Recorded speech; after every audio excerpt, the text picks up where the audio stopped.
Welcome to the seminar on nutrition, diet, exercise in ADHD. This is the third in series of seminars on ADHD.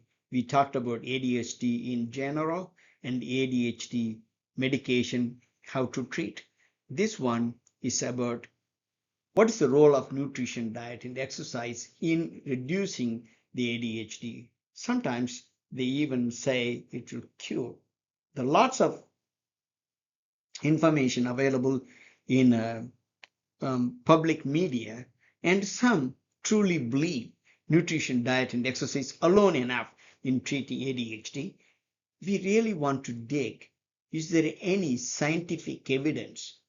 If it is there, and how much? With that, let's dive in. Before we talked about nutrition, diet, and exercise in ADHD, let's recap. ADHD is the most common neurodevelopmental disorder. Impairments of ADHD persist well into adulthood. Untreated ADHD reduces the lifespan of about 12 to 13 years. ADHD causes academic and occupational failure or decreased performance. It also increases the risk of injury, criminality, suicide, substance use, societal disability, and often associated with other psychiatric comorbidities. How do you treat? Medications are the first line of treatment for ADHD. Other things one can use: behavioral therapy, supplements, diet, exercise, computer-based systems, and treating associated comorbidities. In this particular seminar, we are going to talk about supplements, diets, and exercise.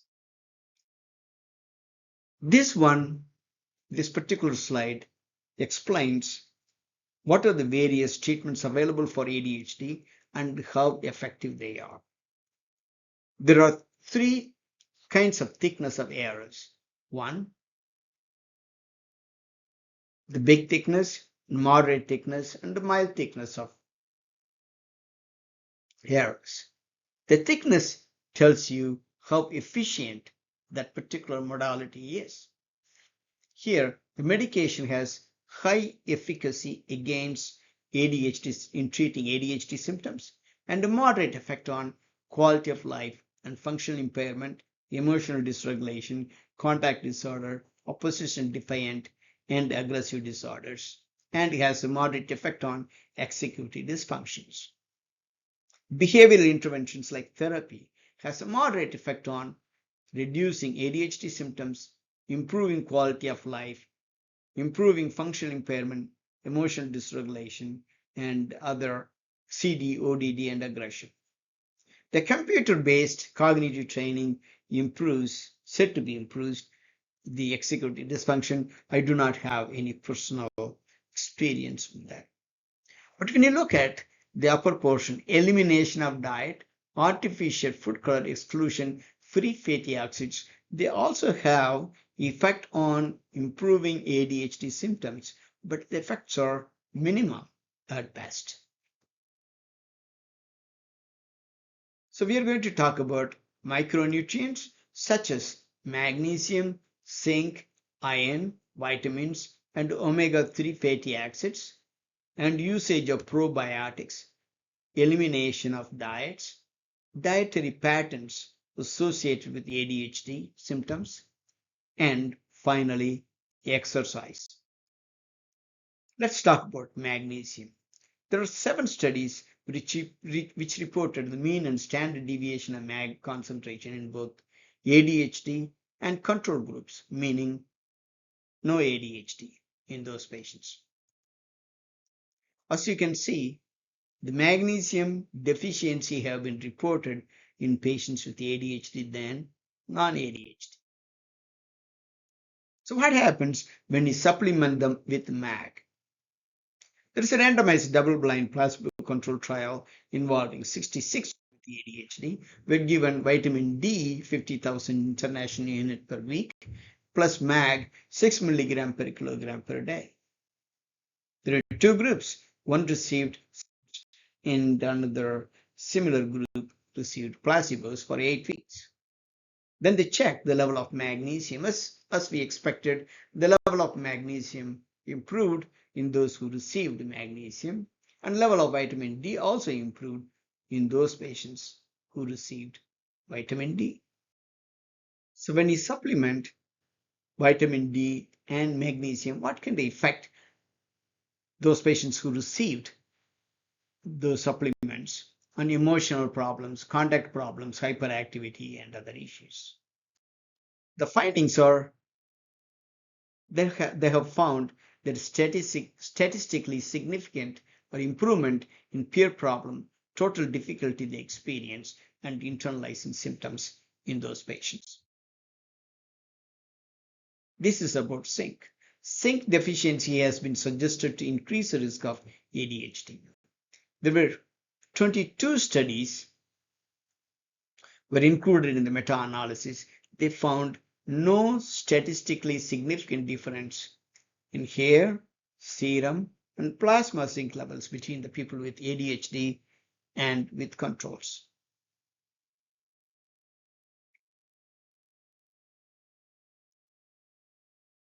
The other one is iron. There is limited evidence suggests the brain iron rather than systemic iron concentration may be a biomarker for pathophysiology of ADHD. Iron deficiency is associated with sluggish cognitive tempo or ADHD symptoms.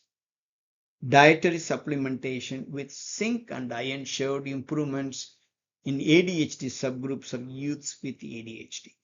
So iron alone has not shown, as we saw earlier, zinc alone didn't, but the combination have some effect on reducing the symptoms in subgroup of youths in children. It can be used. Next is vitamins. The role of vitamin D in ADHD has been published in multiple papers.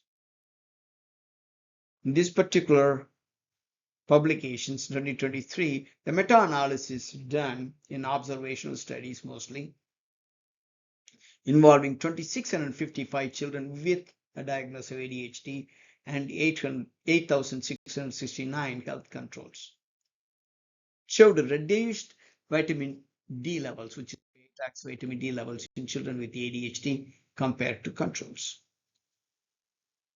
The quality of study showing vitamin D supplementations helping ADHD symptoms are very low. So at this point, there is no recommendation to supplement with vitamin D in children with ADHD. Other most commonly used nutritional item is omega-3 fatty acid. The overall certainty of evidence was evaluated using grades of recommendation, assessment, development, and evaluation called GRADE. There were 31 relevant randomized control trials, including 1,700 patients. It showed in the parent-reported core symptoms, which are inattention, hyperactivity, and impulsivity, usage of omega-3 improved the symptoms. And the teacher-reported core symptoms also showed improvements. But the long outcome, at least 3 months after the end of the treatment, that means 3 months they were not on treatment, and they go back to the middle. The gain we got has been lost after not taking the medication or supplements for another 3 months. So the supplements do help, but you need to continue to take it. The next in discussion is probiotics. Psychometric results of parent and teacher report showed no clear benefits of probiotic supplementation. Few foods diet. The short-term effects of an elimination diet, healthy diet in children with ADHD was evaluated in randomized control trial. What is elimination of diet?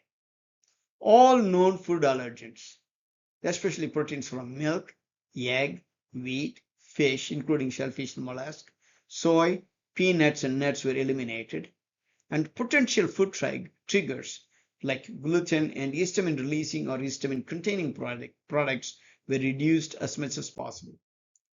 That is one group. Another group was given healthy diet based on Dutch dietary guidelines of 2015.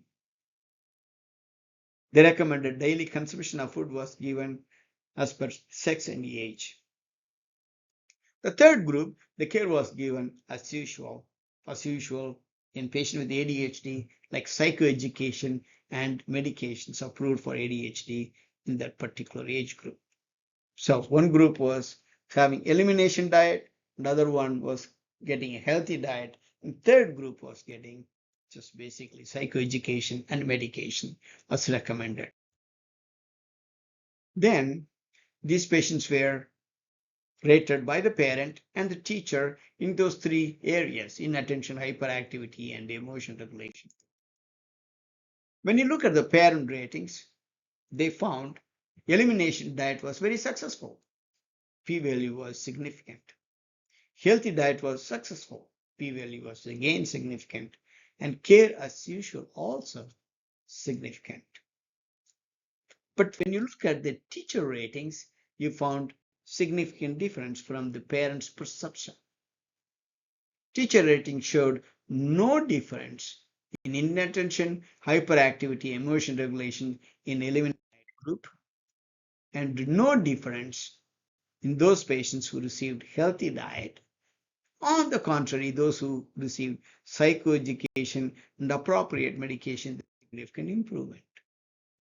So the parents were affected by the perception bias. The teacher ratings didn't show that one. Then the lifestyle factors were analyzed in patients with ADHD and compared with those who do not have ADHD. This particular study involved 7 to 11 years old, well-characterized ADHD recruiter from the community. What they did, they found their water intake, the intake of sweetened beverage consumption like cola and Pepsi, multivitamin supplement use, reading regularly, less screen time, physical activity, and sleep. They scored into 0 to 7.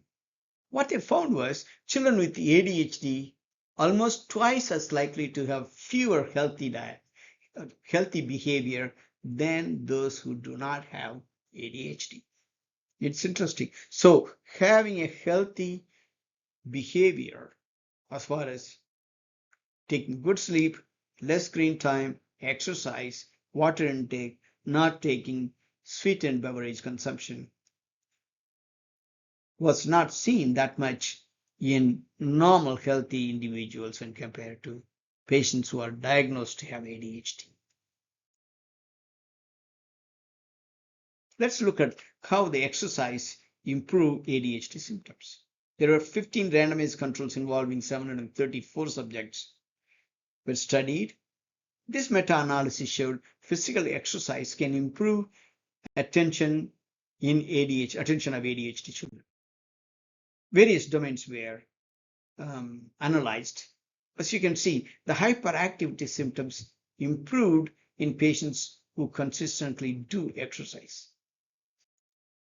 Attention problems improved in those patients who do exercise. Depression improved. The social problems definitely improved. Motor skills, of course, it's improved. And aggressive behaviors also got better in those patients who did exercise. Executive function improved in those who do exercise. So overall, exercise have positive effect on ADHD symptoms. And also, it was studied short exercise, moderate, severe, and how long, so on and so forth. Across the board, exercise improved in all those areas. But when you kind of dissect into the smaller groups, as you can see, how frequency of exercise, how much improves when you do daily, like 5 days a week, versus 3 days or 3 times a week or 2 times a week. that 2 times and 3 times have a higher impact than those who are doing exercise 5 times a week. Finally, the effect of synthetic food color consumption and ADHD symptoms. As you can see, there were meta-analysis of 5 double-blind crossover studies which studied involving 164 participants. They found restricting synthetic food colors from children's diet was associated with small reduction in ADHD symptoms. This concludes the seminar on nutrition, diet, and exercise. As we emphasized before, medication is the first line of treatment for ADHD. Nutrition, diet, and exercise helps? Yes, it does. But the effect is minimal. It cannot be primary mode of treatment for ADHD. It can be definitely a supplement along with medication. Thank you so much for watching.